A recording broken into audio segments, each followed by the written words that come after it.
Hello there, lads and ladies. Welcome back to another tattoo story time. Today's quite a personal one. I was thinking whether or not to talk about this one, but I felt like it was a big part of my life, so I really want to tell it to you guys.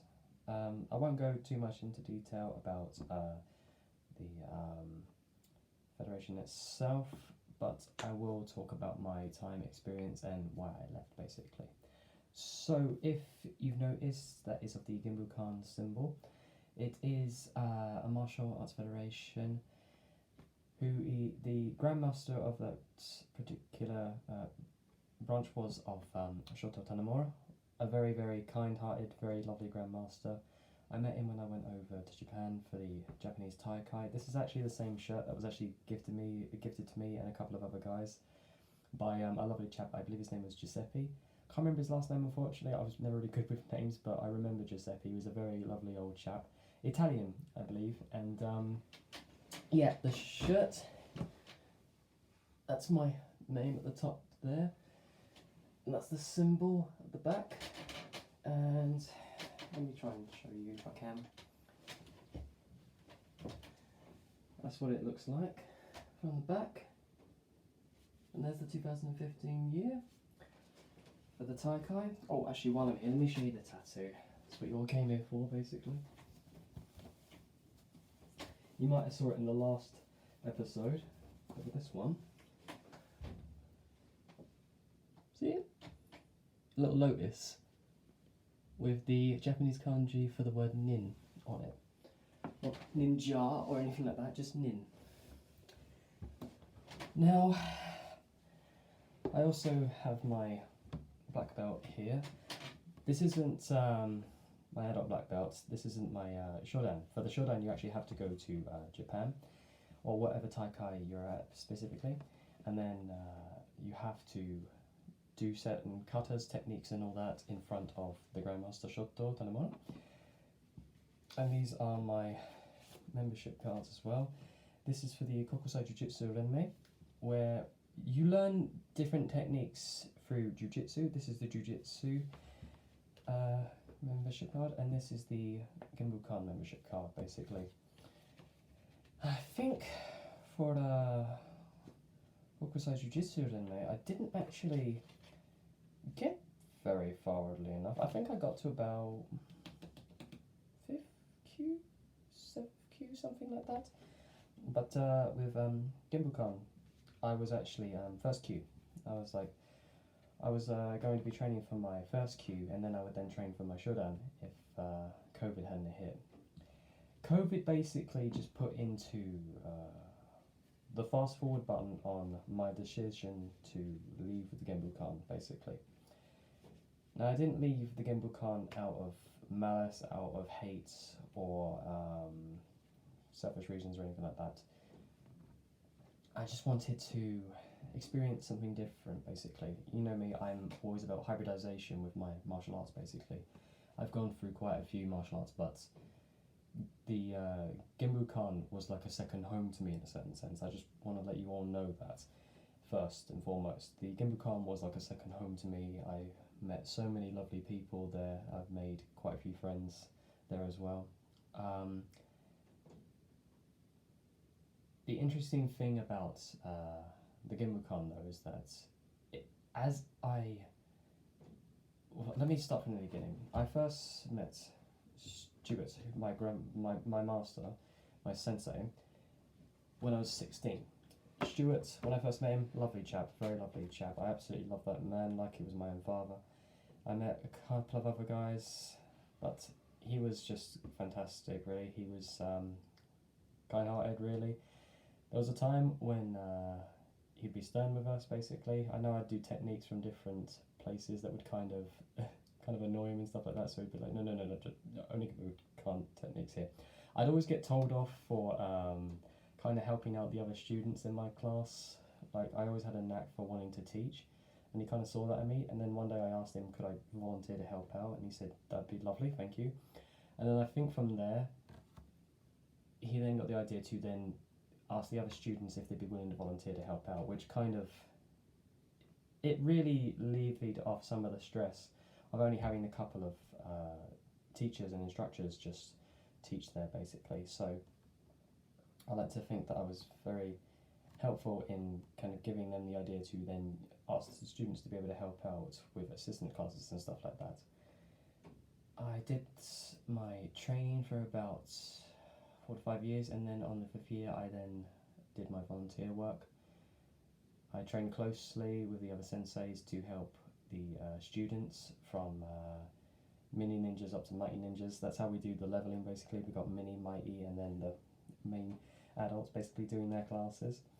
I think my favourite classes were, it depends on the students really, because we had some students that really were willing to learn, and then there were some students that were just there for the fun of it. But I mean, I don't blame them, it's fun and all that, but it's just nice to see a student actually show promise but also enjoy themselves at the same time. It wasn't just martial arts that we taught the mini and mighty ninjas, it was mostly about life lessons as well, like staying close to a parent or recognising all dangers, no matter the thing itself. We even taught some children that even though that you come across an adult in uniform, it's best to be wary, because you never know really what happens basically with children when they're off on the road. It only takes 7 seconds to take a child and then you wouldn't even know about it. So we always taught the children how to stay close to their parents, be safe, and so on and so forth. So it wasn't just a martial arts studio, it was more about safety and precaution and stuff like that. But there was this lovely student, bless his heart. I remember him running up to me, saying hi, and then ran straight down the stairs. Because on our second dojo, it was a more updated place, much more modern. It was more safer and much bigger. We actually had 3 dojos that we could use compared to the first one, where it was just this small little room downstairs in I think it's now a seamstress's place, something like that. It's just a seamstress. It was just a small little storage room basically.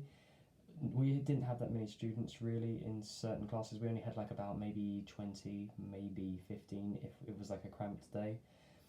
And then when we moved dojos, I helped out with an awful lot of the refurbishments, painting, moving equipment around. It was fun. It was fun being able to have a hand in making the Ginmukan what it is now today, basically.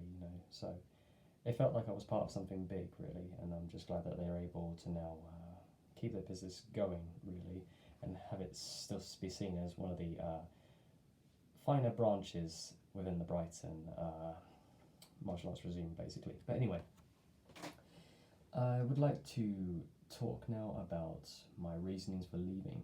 Now, don't get me wrong, I loved the Ginmukan. I loved the techniques, I loved the teaching and all that. The teachers were fantastic as usual. It just, something that bugged me a little bit when it became a business, basically. The thing is with some martial arts studios is that when modernization comes and when you base your martial arts on traditional values, it kind of clouds your judgment, and it becomes really, how do I say this? It becomes blinded to the idea that, oh, you are traditional martial art, you have traditional values, but the business is not technically traditional, if you know what I mean. How they were just willing to just make things go on off the fly, if you know what I mean. Alright, let me try and clear this up. I got sick at the dojo one time. I was sick because some of the tatami mats were quite not up to date. We did have to use some tatamis from the old dojo. Maybe one of them might have been a little bit older, a little bit more grimy than the others. They didn't really get much of a deep clean, basically. Anyway, I got shingles from the dojo, basically, but I didn't want to tell anyone because I wanted to make sure that the integrity of the dojo was at its peak before, this was after the grand opening of the new dojo, you see, basically. So I didn't want to have to be the one to bring the bearer of bad news and say the tatamis are screwed. So I quietly went to one of the dojo teachers and told them some of the tatamis might be a bit, we might need to chip these over basically. So I think that was sorted, and the matter was done basically. But because me being sick, I couldn't show up for one or two of my classes basically, and I couldn't just give the reason because I didn't want to, like, have to then tarnish the reputation of the dojo basically. I had a bit of loyalty for it, so I didn't want to do that. So I had to lie for the better good basically, and I didn't like that. I hate lying, but to protect my second home, I wanted to do that basically. Although to be fair, I was then late for another class, but I think that was just due to the fact that I woke up rather late. By the time I got there, traffic was full. I was like 15, 20 minutes late, something like that. They don't appreciate tardiness. Well, they appreciate tardiness, they can't stand lateness and all that. That's understandable. If you're not willing to show up for the class and not be there, then you might as well not show up at all. That's understandable. But that was one time. The other time I was actually sick. And then what really kicked me was not the fact that I was let go from volunteering teaching. This was, by the way, a volunteer work. I wasn't being paid whatsoever. I was volunteering. So when I got let go, I was kind of upset at the idea, but I thought nothing of it afterwards. I just carried on with my training and so on and so forth. And then later on, I think it was about maybe 6 months or so later on, I was talking with Stu and all that stuff, and then he brought up this time when we used to volunteer and all that. He then kind of mentioned something along the line of me quitting, and then I had to remind him that no, I didn't quit, Sensei. You pulled me out of it. And then he kind of tried to sweep it under the rug basically, but then I thought to myself, no, I'm not having this. If you're going to stand there and say that I've quit, then that's bollocks, because I'm one of the only people that shows more heart and determination in anything and everything that I do basically. So to have someone then question my motives for something, even after I've tried to protect the integrity of the dojo, is kind of insulting. So I kind of let my emotions slip there for a moment, and then I said to him that I didn't want to say anything about being late that one time because I was sick from the shingles that the tatami mats at this dojo gave me. I let him know how I felt. At the time, I wish I didn't, because it makes you look weak when you show emotions like that basically. It makes you look like you're out of sound mind in a certain sense. I wasn't shouting or anything, I was just quietly conversing with him. The fact that his tatami mats gave me shingles basically, so I wasn't all too happy really at the time, and especially due to the fact that someone that I trusted was just willing to say that I quit. I mean, yes, it might have slipped his mind that he possibly did that, but to me it felt like a really big insult in a certain sense, because this is a man that I put my heart and soul into basically. I gave my utter trust to. He's a brilliant teacher, I'm not going to lie, he's a brilliant teacher and a brilliant role model. But I even cried in his arms one time when he told me that I was doing good things basically, that I was a good person. That really broke me down. So to have him then say that I quit was just insulting. I had a teacher one time in school that told me that I was a liar because I was trying to defend someone's honour on the school field because he was getting beaten up, and I tried to get him to go to the teachers. He wouldn't have it because he was afraid of the bully and all that stuff. That's pretty much what nearly cost me my entrance into college at one point, because I was defending this kid from this bully, and then the kid ended up saying that I was the one bullying him because he was trying to defend himself from the bully because he didn't want more flack being brought down onto him. I don't blame him for that. Sometimes you're not strong enough to defend yourself in certain situations, but to throw someone who's defended you, thrown you under the bus like that, I felt really betrayed by it. That's why these days I normally don't assist people so willingly as you tend to, because you just get hurt. The kind people in this world tend to get walked on and get stepped on. So to have that happen to me in school, really, it brought back memories, really. Like, to have that happen to me at the dojo, to them say, like, you know, you quit, when, matter of fact, like, I was discharged, basically. Kind of an insult, like, you know, it's like he was just trying to sweep under the rug the idea that, you know, you pulled me away from something that I was very good at, and something that I could have really persevered in, basically. You know, I love teaching the younger kids and the older kids, and sooner or later it would have been lovely to become a full-time instructor there, you know, to get paid for a living doing what I love, basically. But there you go, really. That's just how the cookie crumbles, I'm afraid. You know, it's still something that I look back on fondly, because the people there I still have so much respect for. Like, so many of them taught me the integrities of, like, being a young man, basically, so for that I can be thankful. But just the way it ended, I just wish it ended on a better note, really. Like, I didn't even go back after the COVID situation.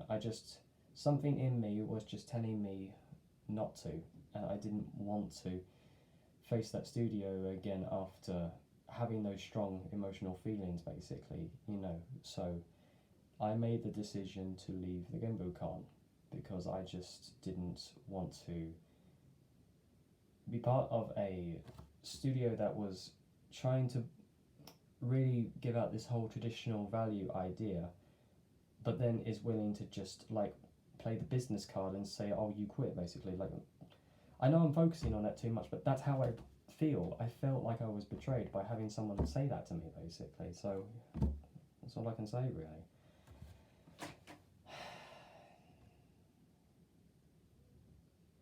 It still feels fresh when I talk about it, but it's just because the people you love the most tend to hurt you the most. So even though it was a sleight of hand thing, that really did, like, engrave itself in my soul, really, you know, because it felt like a slap in the face to basically work there for like 9 to 10 years, and, you know, just to then say that you've quit, to say that you ain't determined enough, basically, you know. Like, I was one of the most determined students in there, basically, and I can easily say that I was willing to give everything for that place. But then, you know, life happens, COVID hits, and it put everything into perspective. That's, you know, my heart and mind were meant to be elsewhere. You know, I just felt like I wasn't getting enough out of that place, basically. I felt like I needed to put my integrity elsewhere, basically, you know. That's life. You make relationships. Some relationships last, some do not. But what matters is the fact that I've still got my very fond memories of the place and the people there, you know. I'm not going to take anything away from the Ginbukan. The martial art itself, I loved learning and helping the next generation learn their ways in the world, basically. It makes me feel so great. There was this one chap in there called Zeb. Zeb was a fantastic chap, and he was so, you know, forthcoming. He was very forthcoming. He was very honest. Like, he would, whatever he told you, you'd believe right away, because it's the God's honest truth, basically.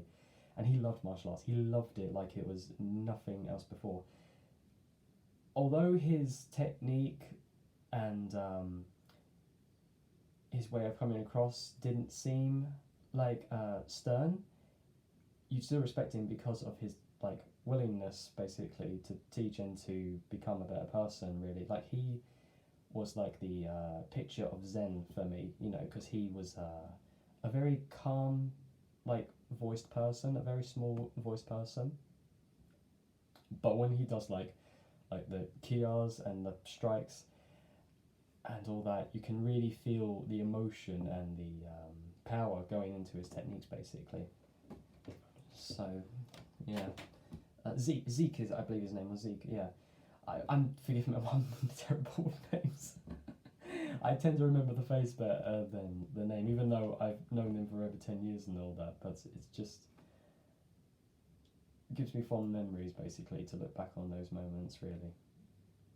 So, yeah.